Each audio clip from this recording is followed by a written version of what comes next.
Hello கார்த்தியா, ஆமா நீங்க தாய்லாந்துக்கு ஒரு இல்லீகல் பார்சல் நீங்க அனுப்பியிருக்கீங்க. அதுக்காக உங்களை டிஜிட்டல் அரெஸ்ட் பார்சலா? சிபிஐல இருந்து உங்களை கான்டாக்ட் பண்ணுவாங்க. ஃபர்தர் இன்வெஸ்டிகேஷனுக்கு ரெடியா இருங்க. அவங்க கேட்குற டீடைல்ஸ் பூரா சார் இல்லை சார் நான் அதுவும் பார்சல் தான் அனுப்பல சார். நீ கொஞ்சம் செக் பண்ணி பாருங்களேன் ப்ளீஸ். என்னடா என்னாச்சு? நான் ஏதோ கொரியரில் ட்ரக்ஸ் அனுப்பிச்சிருக்கேன், தாய்லாண்டில் மாட்டிக்கிச்சு, டிஜிட்டல் அரெஸ்ட்னு சொல்கிறானுங்க. முதல்ல ஃபோனை கட் பண்ணு. இன்னும் கொஞ்சம் நேரத்தில் ஃபுல் செட்டப்போட வீடியோ கால்லே வருவான். சிபிஐ ஆஃபீஸர் பேசுகிறேன், இதை பற்றி வெளியில் யார்கிட்டையும் சொல்லக்கூடாதுன்னு சொல்லுவான். உன் Aadhaar number, bank account number வரைக்கும் எல்லா டீட்டெயிலையும் புட்டு புட்டு வைப்பான். ஸ்கேம் கால்டா அது. ஸ்கேம்? இந்த மாதிரி சிபிஐல இருந்து பேசுகிறோம், அமலாக்கத்துறையில இருந்து பேசுகிறோம்னு சொல்லுவாங்க. உங்களுக்கு பரிசு விழுந்திருக்குன்னு சொல்லுவாங்க. பேங்க்ல இருந்து பேசுகிறோம், உங்கள் ஓடிபி நம்பர் கொடுங்கன்னு சொல்லுவாங்க. இப்படி பல வித்த வச்சிருக்கானுங்க, ஏமாந்துடாதீங்க. நம்மளுடைய பேராசையும் அறியாமையும் தான் இந்த மாதிரி சைபர் ஃப்ராட்ஸ்க்கான மூலதனமே.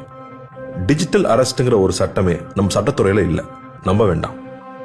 இதுல மக்கள் பல கோடி ரூபாய் ஏமாந்துருக்காங்க. இதுல ஏமாந்தவங்க சின்னவங்க பெரியவங்க, படிச்சவங்க படிக்காதவங்கன்ற பேதமே இல்லை. வீட்டில் இருக்கிற எல்லாரையும் எஜுகேட் பண்ணுங்க, முக்கியமா பெரியவங்க. Let's build a safer digital world.